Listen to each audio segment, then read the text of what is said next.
lebo teraz máte dosť veľký rozdiel, že vy by ste podľa tej tretej zistili, To vám nemôže byť.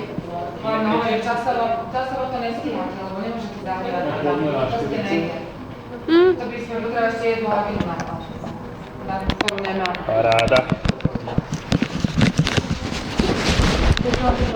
Druhú? Dobre, prvú počujte, koľko majú. 20. Dobrý, 20?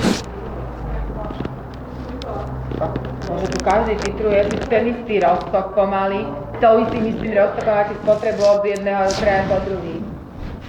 Teda vaša presnosť, teda to je hrúza. Počúvajte, biely papier, tak, aby si to videl lepšie. Snaž sa teraz presnejšie, podľa mňa 21. Lebo tu by ste museli mať čistý hydroxid, ale není čistý. Tak potom je to 19. Počúvajte. A to unikalo? No tak áno, 19,9.